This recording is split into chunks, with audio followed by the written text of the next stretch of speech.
आत्मा Vishnu economics study point पर आप सबका हार्दिक अभिनंदन करता हूं। साथियों, आज हम अंतर्राष्ट्रीय व्यापार के आधुनिक सिद्धांत, जो कि बीए द्वितीय वर्ष के लिए द्वितीय प्रश्न पत्र में एक इम्पोर्टेंट क्वेश्चन है के लिए आपके लिए लेके आए हैं।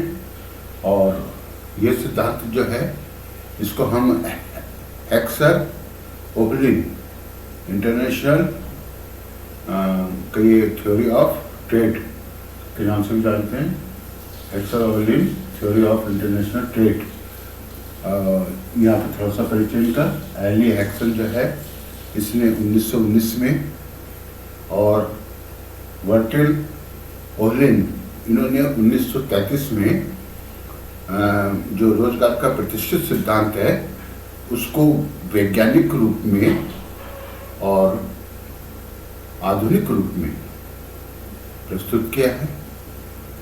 साथियों, इससे पहले रिकार्डो का तुलनात्मक लगान सिद्धांत आपने देखा। रिकार्डो ने अंतर्राष्ट्रीय व्यापार के आधुनिक सिद्धांत की एक तरीके से नींव रखी है। ठीक है, उन्होंने क्या बताया? उन्होंने बताया कि अंतर्राष्ट्रीय व्यापार का जो आधार है वो तुलनात्मक लागतों का अंतर है। यानी अंतर्राष्ट्रीय व्यापार होता है तो तुलनात्मक लागतें उनका आधार हैं, लेकिन वो ये समझाने में असमर्थ रहे कि लागतों में भिन्नता क्यों होती है। आप समझ गए होंगे ना कि मतलब जो लागतें हैं, तुलनात्मक लागत, ये इसमें अंतर क्यों होता है। तो ये बात वो स्पष्ट नहीं कर पाए। उसके बाद हैवलर ने यानी अंतर्राष्ट्रीय व्यापार का अवसर लागत सिद्धांत दिया, किंतु वो भी इस चीज को नहीं स्पष्ट कर पाए। इसी को आधार मानकर यानी प्रतिष्ठित यानी व्यापार के सिद्धांत को एली हेक्सर और वर्टिल ओहलिन ने 1919 में तो उन्होंने और 1933 में ओहलिन ने जो है आधुनिक व्यापार का सिद्धांत दिया है। ओहलिन का कहना है कि अंतर्राष्ट्रीय व्यापार के लिए किसी विशेष पृथक सिद्धांत की आवश्यकता नहीं है, क्योंकि अंतर्राष्ट्रीय व्यापार और अंतर क्षेत्रीय व्यापार, जिसको आप स्थानीय व्यापार भी कह सकते हैं, इसमें कोई विशेष अंतर नहीं है और इसलिए अंतर्राष्ट्रीय व्यापार के लिए एक पृथक सिद्धांत की भी विशेष आवश्यकता नहीं है। उन्होंने ऐसा कहा है। क्या कहा है उन्होंने? ये लिखा हुआ, अंतर्राष्ट्रीय व्यापार अंतर क्षेत्रीय व्यापार का ही एक विशेष रूप है। ओहलिन, समझ में आ गया होगा आपको। अब उन्होंने अगर ऐसा कहा है तो क्यों कहा है? उन्होंने इसलिए ऐसा कहा है कि पहली बात कि अंतर्राष्ट्रीय जो व्यापार है एक तरीके से क्षेत्रीय व्यापार का ही रूप है। अंतर्राष्ट्रीय व्यापार में जैसे विभिन्न राष्ट्रों के मध्य विभिन्न मुद्रा प्रणालियों में अंतर होता है, भाषा में अंतर होता है, रीति रिवाजों में अंतर होता है, तो सेम उसी प्रकार का अंतर क्षेत्रीय व्यापार में भी होता है। तो ये कोई विशेष बात नहीं है। दूसरी जो बात उन्होंने बताई है कि जो उत्पादन के साधनों में गतिशीलता होती है, अर्थात आपको मैंने पहले पिछले टॉपिक में भी बताया था, उत्पादन के साधनों में गतिशीलता, यदि आपने उसको ध्यान से देखा है तो ठीक है ना, लेकिन मैं फिर उसको समझा दे रहा हूं आपके लिए कि जो उत्पादन के साधन होते हैं, जैसे भूमि है, श्रम है, पूंजी है, संगठन है, साहस है, तो जब ये साधन, उत्पादन के साधन एक स्थान से दूसरे स्थान को, ठीक है, एक स्थान से दूसरे स्थान को एक व्यवसाय से दूसरे व्यवसाय में तथा एक वर्ग से दूसरे वर्ग में, एक तो हो गया स्थान, एक हो गया व्यवसाय और एक हो गया वर्ग, आसानी से आ जा सकते हों तो इसको साधनों की गतिशीलता कहते हैं। मतलब अगर मान लीजिए कोई व्यक्ति है, पौड़े व्यवहार का है, वो बंबई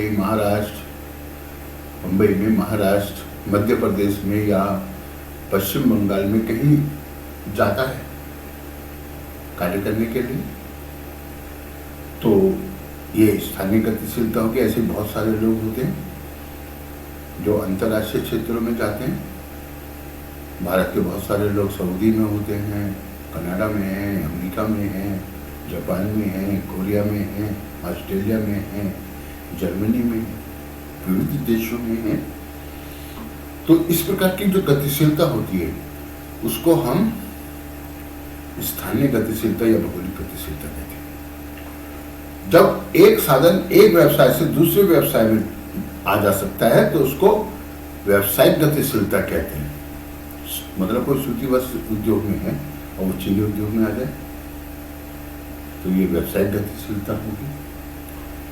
जब एक व्यक्ति किसी वर्ग विशेष से दूसरे वर्ग विशेष में जाके नौकरी कर लेता, मान लीजिए कोई पुलिस में है और वो जाके प्रिंसिपल बन जाए किसी विद्यालय पर, तो ये वर्गीय गतिशीलता होती है ना। दो प्रकार की होती है,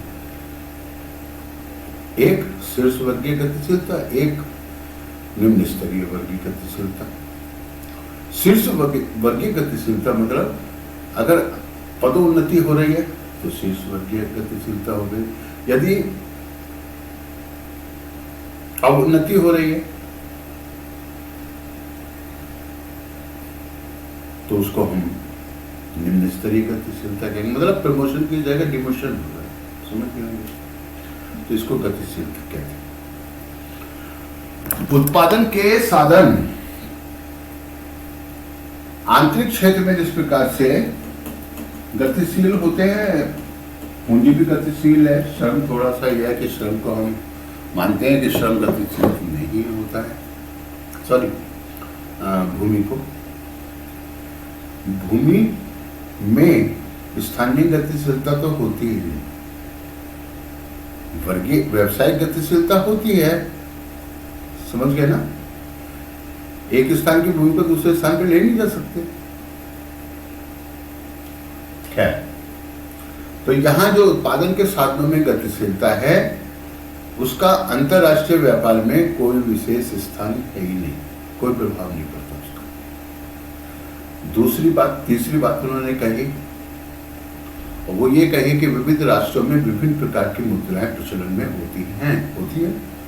जैसे इटली में देखिए लीरा है, फ्रांस में फ्रैंक है, अमेरिका में डॉलर है, भारत में रुपया है, ठीक है। विविध देशों में विभिन्न मुद्राएं हैं, रूस में रूबल है, जर्मनी में मार्क है। तो ये मुद्राएं जो है अंतर्राष्ट्रीय व्यापार में किसी प्रकार से बाधा नहीं, क्योंकि मुद्रा की जो विनिमय दर है वो उसकी आंतरिक क्रय शक्ति के ऊपर निर्भर करती है। तो इसलिए विनिमय दरों का अंतर्राष्ट्रीय व्यापार पर कोई प्रभाव नहीं पड़ता है। ठीक, समझ में आ गया होगा। अब बात यह है ना कि हेक्सर ओहलिन ने, मैंने जैसा आपको पहले बताया कि 1919 में एडी हेक्सर ने और 1933 में बर्टेल ओहलिन ने प्रतिष्ठित प्रतिष्ठित व्यापार के सिद्धांत को ही आधुनिक सिद्धांत के रूप में, वैज्ञानिक रूप में प्रस्तुत किया है। तो साथियों, आपको ये बात तो बिल्कुल स्पष्ट हो गई होगी कि अंतर्राष्ट्रीय व्यापार और अंतर क्षेत्रीय व्यापार में विशेष अंतर नहीं है, ठीक है। जैसे हमने पहले आपको स्पष्ट कर दिया, यानी अंतर्राष्ट्रीय व्यापार विभिन्न राष्ट्रों के मध्य होता है और अंतर क्षेत्रीय व्यापार एक देश की सीमाओं के मध्य होता है, और एक देश की सीमाओं के मध्य भी अनेक अंतर होते हैं, जैसे कि अंतर्राष्ट्रीय व्यापार में होते हैं, यानी विभिन्न देशों के मध्य होते हैं। केवल सीमा का अंतर है वहाँ, राष्ट्रीय सीमाएं, और भाषा है, खान पान है, रीति रिवाज है, मुद्रा प्रणाली की भिन्नता है। ये सब चीज़ें आपको बता दी गई हैं। और जैसा कि ओलिन ने कहा भी है कि अंतर्राष्ट्रीय व्यापार अंतर क्षेत्रीय व्यापार का ही एक विशेष रूप है। इस दृष्टि से अंतर्राष्ट्रीय व्यापार के सिद्धांत की कोई अन्य यानी भिन्न सिद्धांत के अलग, यानी कि क्षेत्रीय जो है सिद्धांत है उससे अलग अंतर्राष्ट्रीय व्यापार के लिए सिद्धांत की कोई आवश्यकता नहीं। उन्होंने सामान्य संतुलन के सिद्धांत को बताया और बोला जिस प्रकार से अंतर क्षेत्रीय व्यापार में सामान्य संतुलन सिद्धांत लागू होता है, क्रियाशील होता है, ठीक उसी प्रकार से अंतर्राष्ट्रीय व्यापार में भी होता है। तो ये बात उन्होंने यहाँ स्पष्ट की है। अब मूल्य का जो सामान्य संतुलन सिद्धांत है आपने खूब अच्छी तरह से पढ़ा है, ठीक है। किसी वस्तु का जो मूल्य होता है, वस्तु का मूल्य, वो वस्तु की मांग और पूर्ति पर निर्भर करता है। देखिए साथियों, आप एक रेखा चित्र यहाँ देख रहे हैं और ये जो रेखा चित्र है इसमें ई बिंदु संतुलन बिंदु दिखाया गया है। ये सामान्य संतुलन मूल्य यानी सामान्य मूल्य का जो संतुलन होता है उसको यहाँ पे हमने प्रदर्शित किया हुआ है। अब ये देखिए एक कढ़ाई है और इस कढ़ाई में ये एक गेंद पड़ी हुई है, ठीक है। अब इस गेंद को धीरे से इस तरीके से आप मूव कराइए तो ये गेंद क्या होगा, कभी तो ये यहां पे आएगी, ठीक है, और फिर ये यहां पे आएगी और उसके बाद ये इस जगह पे आ जाएगी और इसी तरीके से ये मूव करती रहेगी जब तक उसमें गति रहेगी। और उसके बाद क्या होगा कि वो अपने मूल रूप में इसी रूप में आ जाएगी वापस। इसको हम कहते हैं स्थिर साम्य, साम्य अथवा संतुलन, अर्थात इक्विलिब्रियम। अब यहां जो ये गेंद यहां रुकेगी, ये स्थिर साम्य है। अगर किसी प्रकार से इसमें थोड़ा सा विघ्न उत्पन्न होता है तो कुछ समय जो है ये विघ्न की अवस्था में रहेगी और पुनः अपनी स्थिति को प्राप्त कर लेगी। एक होता है अस्थिर साम्य, जैसे हमने ये कढ़ाई उल्टी रख दी और इसके ऊपर एक गेंद रख दी। अब यदि इस गेंद को मूव कराएंगे तो ये गेंद वापस अपनी उसी स्थिति में नहीं पहुंच पाएगी। कहां पहुंच जाएगी, यानी कि यहां से हटकर वो कहीं और इधर या इधर यहां पहुंच जाएगी। ये है अस्थिर साम्य की अवस्था। यानी एक बार अगर इस स्थिति में परिवर्तन होगा तो पुनः इस स्थिति को वो प्राप्त नहीं कर सकते। समझ में आया, ठीक है। अब ये साम्य क्या होता है, साम्य फिजिक्स में भी होता है, साम्य अर्थशास्त्र में भी होता है। साम्य का अभिप्राय फिजिक्स में स्थितिक अवस्था में होता है जिसमें किसी प्रकार का कोई परिवर्तन नहीं होता। तो साम्य का जो अर्थ है वो स्थितिक अवस्था से नहीं होता, जैसा फिजिक्स में माना गया कि स्थितिक अवस्था से होता है जिसमें किसी प्रकार का कोई परिवर्तन नहीं होता, यानी परिवर्तनों की अनुपस्थिति को फिजिक्स में जो है साम्य बोलते हैं, संतुलन बोलते हैं, इक्विलिब्रियम कहते हैं। लेकिन अर्थशास्त्र में साम्य का अभिप्राय संतुलन की अवस्था से यानी स्थितिक अवस्था से नहीं है, अपितु उस अवस्था से है जिसमें परिवर्तन क्षण प्रति क्षण, मिनट प्रति मिनट, घंटा प्रति घंटा, दिन प्रति दिन, माह प्रति माह, वर्ष प्रति वर्ष होते हैं, लेकिन हम उन परिवर्तनों को अनुपस्थित मान लेते हैं। तो ये आपकी समझ आ गया उस हमें किसे कहते हैं। है ना। अब ये यानी स्थितिक साम्य है और ये प्रावेगिक साम्य है, यानी इसमें तो अगर परिवर्तन होगा तो ये पुनः अपनी अवस्था में पहुंच जाएगा, लेकिन प्रावेगिक यानी साम्य में अगर परिवर्तन होता है तो वो लौट के उसी अवस्था में नहीं पहुंच सकता। अब यहाँ पे हम देखते हैं, ये जो रेखा चित्र हमने दिखाया है आपको, इस रेखा चित्र में एक बिंदु ये है, इसको आप H कह लीजिए, एक बिंदु ये है, इसको आप I कह लीजिए, एक बिंदु ये है, इसको आप J कह लीजिए, एक बिंदु ये है, इसको L कह लीजिए, ठीक है, K कह लीजिए, जो कहना है। अब ये बिंदु संतुलन बिंदु है, जैसे आपको बताया गया। अगर मांग और पूर्ति की दिशाओं में परिवर्तन होगा तो ऐसी स्थिति में क्या होगा? ये मांग और पूर्ति के सामान्य संतुलन को बता रहा है।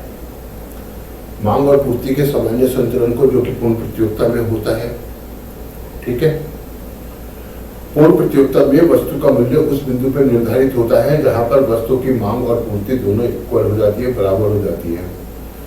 डी मांग वक्र है, एस पूर्ति वक्र है, ई संतुलन बिंदु है जिस पर वस्तु का मूल्य ओपी के बराबर निर्धारित हो रहा है तथा मांग की मात्रा ओक्यू के बराबर है।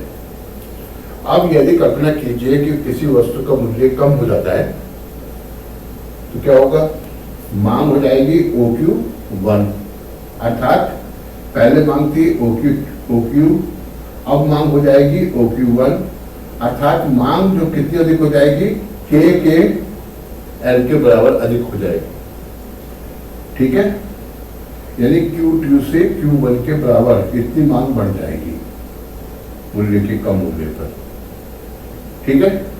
और ये जो बढ़ी हुई मांग है, ये मूल्य को ई बिंदु की ओर यानी ऊपर की ओर धकेलेगी। इसी प्रकार यदि मूल्य बढ़ जाता है, OP2 हो जाता है, तो उस पर मांग हो जाती है OQ2, ठीक है। पहले कितनी थी? OQ, अर्थात मांग में कमी हो जाती है, जबकि इस मूल्य पर पूर्ति कितनी हो जाती है? पूर्ति बढ़कर हो जाती है OQ1, यानी OP मूल्य पर पूर्ति कितनी हो जाती है? P2J के बराबर या OQ2 के बराबर, OQ1 के बराबर पूर्ति हो जाती है। मांग कितनी है? पहले मांग यानी कि OP2 पर मांग होती है OQ2,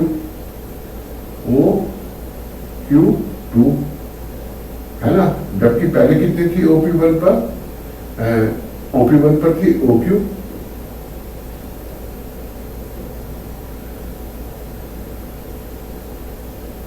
ठीक है। OQ मांग थी, तो मांग मतलब अब यानी कि जो मूल्य बढ़ता है तो मांग कम हो जाती है। पहले OQ1 थी, अब घट हो जाती है OQ2, अर्थात मांग में कमी हो जाती है। कितनी? Q2 Q1 के बराबर इतनी कमी हो जाती है, पूर्ति में वृद्धि हो जाती है। जब यानी पूर्ति का नियम बताता है कि जब किसी वस्तु का मूल्य अधिक होता है तो पूर्ति अधिक, और जब मूल्य कम होता है तो पूर्ति कम।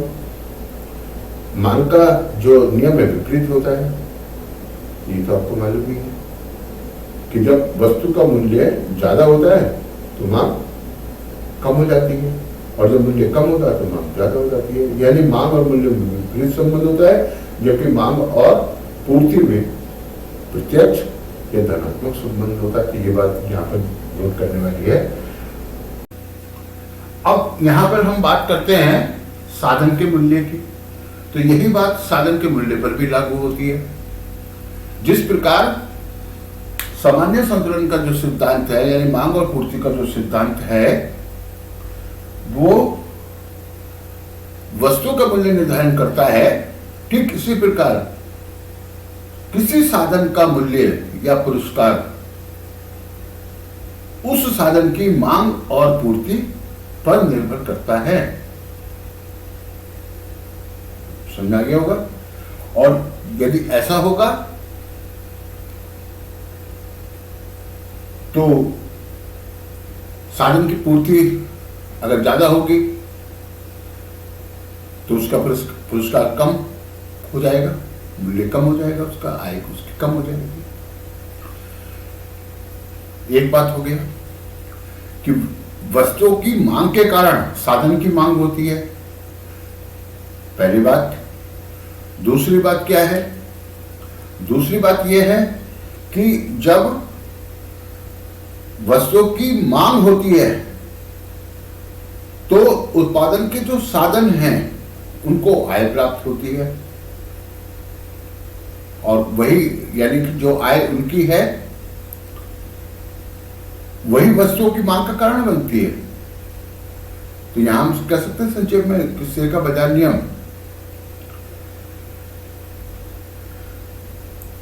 तो इससे जो बातें निकलकर सामने आती हैं वो पहली बात कि उपभोक्ताओं की जो रुचियां होती हैं, उपभोक्ताओं की जो इच्छाएं हैं, जो रुचियां हैं, उन पर निर्भर करती है वस्तुओं की मांग, साधन की मांग, और श्रम की दशाएं मतलब साधन की दशाएं उस पर भी निर्भर करेगी। वस्तुओं का मूल्य और साधन की दिशाओं में परिवर्तन उस पर निर्भर करेगा। हेक्सर ओलिन ने अपने सिद्धांत में जो बताया कि अंतर्राष्ट्रीय व्यापार दोनों देशों में तुलनात्मक लागतों और मूल्यों में होने वाले जो अंतर है उसके कारण होता है। लागतों में जो अंतर है वो साधनों की जो उपलब्धता है और विभिन्नता होती है दोनों देशों में, तथा जो साधनों के अनुपात होते हैं उत्पादन में, जो जिन अनुपातों में साधन को लगाया जाता है उसमें जो है जो भिन्नता होती है उसके कारण लागतों में अंतर होता है। और इसी कारण से अंतर्राष्ट्रीय दोनों देशों में जो परिसंपत्तियां उनमें भिन्नता होती है, विभिन्नता होती है। तो इसी कारण से अंतर्राष्ट्रीय जो ये ओलिन ने बताया कि अंतर्राष्ट्रीय व्यापार का कारण वही है। और ओलिन के जो सिद्धांत है उसकी जो यानी कि मुख्य मुख्य मान्यताएं हैं वो निम्नलिखित हैं। जैसे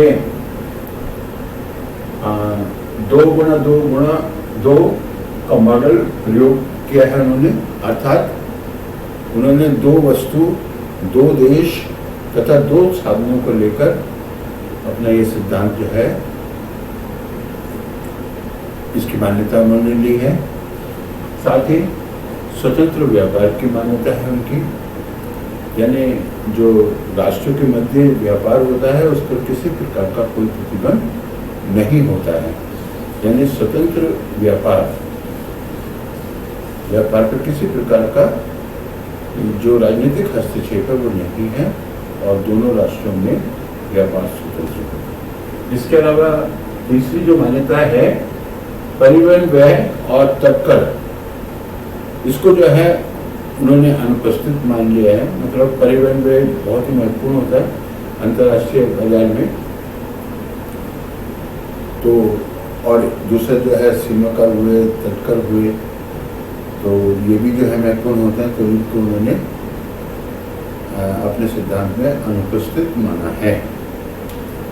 साथ ही उत्पादन स्थिर नियम की क्रियाशीलता की मान्यता को लिया है उन्होंने। और दोनों देशों में एक वस्तु का उत्पादन परंतु समान रहता है, ठीक है। और कहिए कि दोनों वस्तुओं के उत्पादन फलन भिन्न भिन्न होते हैं, ये मान्यता है उनकी। इसके अलावा पूर्ण प्रतियोगिता की मान्यता है। पूर्ण प्रतियोगिता यानी कि साधन बाजार में भी और वस्तु बाजार में भी पूर्ण प्रतियोगिता पाई जाती है, ये मान्यता उन्होंने ली है। साथ ही दोनों वस्तुओं में से एक वस्तु जो होती है पूंजी प्रधान होती है, अर्थात उसमें जो है पूंजी की यानी उन्मुखता रहती है, और दूसरी जो वस्तु होती है उसमें श्रम की प्रधानता रहती है, अर्थात श्रम जो है उसमें ज़्यादा लगाना पड़ता है। तो ये चीज़ उन्होंने ली है। देश की सीमा में जब यानी देश की सीमा में उत्पादन के जो साधन होते हैं वो गतिशील होते हैं, और अंतर्राष्ट्रीय व्यापार में यानी अंतर्राष्ट्रीय यानी दो देशों के मध्य उत्पादन के साधनों में अगतिशीलता पाई जाती है। तो ऐसा उन्होंने माना है। साधनों की सभी इकाइयां समरूप होती हैं, गुणात्मक रूप में समरूप होती हैं, और परिमाणात्मक रूप में यानी मात्रात्मक रूप में भिन्न भिन्न होती है। ये चीज उन्होंने मानी है। दोनों देशों में उपभोक्ताओं की रुचियों का समान होना, दो देशों में जो उपभोक्ताओं की इच्छाएं हैं, रुचियां हैं, फैशन है, स्वभाव है, वो समान है, ऐसा मानना है। तो ये जो मान्यताएं उन्होंने दी हैं, हैक्सर का जो कहना है कि व्यापार का कारण तुलनात्मक लाभ का होना है, उत्पादन के साधन दुर्लभ अर्थात सापेक्षिक रूप से दुर्लभ होते हैं, सीमित होते हैं, अतः साधनों की कीमत में अंतर होता है। वस्तु के उत्पादन में यानी कि साधनों के अनुपात में अंतर होता है। वस्तु यानी कि कहीं पर श्रम ज्यादा लगता है, कहीं पर पूंजी ज्यादा लगती है, तो साधन का जो अनुपात है उसमें भी अंतर होता है, जिसके कारण तुलनात्मक लागतों में अंतर उत्पन्न होता है, और जो कि अंतर्राष्ट्रीय व्यापार का कारण है। तो ये मान्यताएं हैक्सर ओलिन के सिद्धांत की थी जो हमने आपको बताए। आइए अब इस सिद्धांत की व्याख्या करते हैं। तो अभी आपने हैक्सर ओलिन सिद्धांत की मान्यताएं देखी, और यहाँ हैक्सर ओलिन के सिद्धांत की जो मान्यताएं हैं उनके आधार पर ये कहा जा सकता है कि एक देश उन वस्तुओं का निर्यात करता है जिनके उत्पादन के लिए उस देश में सापेक्षिक रूप से साधनों की मात्रा अधिक है, और जिसके कारण वहाँ साधन का जो मूल्य है वो कम है, यानी कीमतें जो है वो सस्ती है। एक देश उन वस्तु का निर्यात करता है जिनके उत्पादन में उस देश के पास सापेक्षिक रूप का मतलब है तुलनात्मक रूप से प्रचुर मात्रा में साधन उपलब्ध हैं और फलतः सस्ते हैं। ये बात। अब यहां पर जो वो कह रहे हैं कि अंतरराष्ट्रीय व्यापार का जो आधार है वो तुलनात्मक लाभ है, और ये तुलनात्मक लाभ जो है वो दो कारणों से उत्पन्न होता है। एक तो जो है तुलनात्मक लाभ वस्तुओं में कीमतों में अंतर होना, और कीमतों में अंतर होने का मतलब ये है कि साधनों की जो कीमत है वो कम होना। अर्थात कोई भी देश यानी कि वस्तुओं का विशिष्टीकरण यानी वस्तु के उत्पादन का विशिष्टीकरण कब करता है? जबकि वहां कीमतों में अंतर होता है, वस्तु की कीमतों में अंतर होता है, तब कोई राष्ट्र विशिष्टीकरण करता है। पहली बात, साधन यानी सापेक्षिक रूप से प्रचुर मात्रा में है, और दूसरी बात साधनों के अनुपात में अंतर होता है, सापेक्षिक अंतर होता है। इस कारण से वस्तु के मूल्य में अंतर होता है, और वस्तुओं में मूल्य में अंतर होने के कारण कोई राष्ट्र विशिष्टीकरण को अपनाता है। अंतर्राष्ट्रीय व्यापार का आधार वस्तुओं के मूल्य में अंतर है, और ये अंतर साधन की मांग और पूर्ति पर निर्भर करता है। साधन की मांग यदि कम है और पूर्ति ज्यादा है तो निश्चित है कि साधन का मूल्य कम होगा, और यदि साधन की मांग जो है वो ज्यादा और पूर्ति कम है तो मूल्य अधिक होगा। एक देश की तुलना में दूसरे देश में यदि किसी साधन की सापेक्षिक मांग यानी पूर्ति अधिक है तो उस देश में साधन सस्ते होंगे और वो देश जो है उस साधन का प्रयोग करके वस्तु का उत्पादन करेगा जिससे कीमतों में अंतर होगा। तो अंतर्राष्ट्रीय व्यापार का जो आधार है वो तुलनात्मक है, लेकिन तो यानी कि साधनों की प्रचुरता की जो माप है इसको हम किस प्रकार से करें। तो इसका जो पहला सिद्धांत है यानी मतलब किस प्रकार से हम इस यानी साधनों की प्रचुरता की माप को हम किस प्रकार से कर सकते हैं, इसका पहला जो आधार है वो है मात्रा का आधार और दूसरा आधार है वस्तु की कीमत का आधार। विश्लेषण के यंत्र क्या होंगे? विश्लेषण का यंत्र होगा मांग और पूर्ति के का जो सामान्य सिद्धांत है उसका पूर्ण ज्ञान होना चाहिए और जो मॉडल हैक्सल और ओहलिन ने लिया है वो है 2 गुणा 2 गुणा 2 अर्थात 2 देश 2 वस्तुएं तथा 2 साधन। ठीक है साथियों, इस रेखा चित्र पर एक बार फिर से नजर डालिए। ये मांग और पूर्ति के सामान्य संतुलन को बता रहा है। मांग और पूर्ति के सामान्य संतुलन को जो कि पूर्ण प्रतियोगिता में होता है। ठीक है, पूर्ण प्रतियोगिता में वस्तु का मूल्य उस बिंदु पर निर्धारित होता है जहां पर वस्तु की मांग और पूर्ति दोनों इक्वल हो जाती है, बराबर हो जाती है। डी मांग वक्र है, एस पूर्ति वक्र है, ई संतुलन बिंदु है जिस पर वस्तु का मूल्य ओपी के बराबर निर्धारित हो रहा है तथा मांग की मात्रा OQ के बराबर है। अब यदि कल्पना कीजिए कि किसी वस्तु का मूल्य कम हो जाता है तो क्या होगा? मांग हो जाएगी OQ1 अर्थात पहले मांग थी OQ, अब मांग हो जाएगी OQ1 अर्थात मांग जो कितनी अधिक हो जाएगी? K के L के बराबर अधिक हो जाएगी। ठीक है, यानी Q2 से Q1 के बराबर इतनी मांग बढ़ जाएगी मूल्य के कम होने पर। ठीक है, और ये जो बढ़ी हुई मांग है ये मूल्य को ई बिंदु की ओर यानी ऊपर की ओर धकेलेगी। इसी प्रकार यदि मूल्य बढ़ जाता है OP2 हो जाता है तो उस पर मांग हो जाती है OQ2। ठीक है, पहले कितनी थी? OQ अर्थात मांग में कमी हो जाती है, जबकि इस मूल्य पर पूर्ति कितनी हो जाती है? पूर्ति बढ़कर हो जाती है OQ1 यानी OP मूल्य पर पूर्ति कितनी हो जाती है? P2J के बराबर या OQ2 के बराबर, OQ1 के बराबर पूर्ति हो जाती है। मांग कितनी है?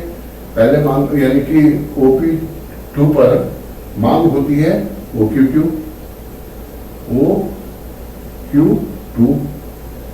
है ना, जबकि पहले कितनी थी OP1 पर? OP1 पर थी OQ।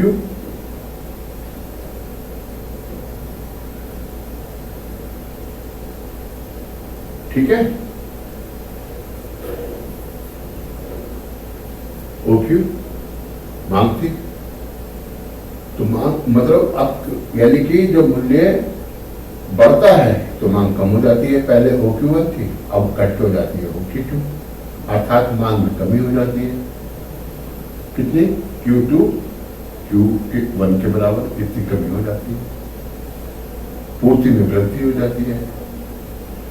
जब यानी पूर्ति का नियम बताता है कि जब किसी वस्तु का मूल्य अधिक होता है तो पूर्ति अधिक और जब मूल्य कम होता है तो पूर्ति कम। मांग का जो नियम है विपरीत होता है, ये तो आपको मालूम ही है कि जब वस्तु का मूल्य ज्यादा होता है तो मांग कम हो जाती है और जब मूल्य कम होता है तो मांग ज्यादा हो जाती है। यानी मांग और मूल्य में विपरीत संबंध होता है, जबकि मांग और पूर्ति में प्रत्यक्ष या धनात्मक संबंध होता है। ये बात यहाँ पर नोट करने वाली है।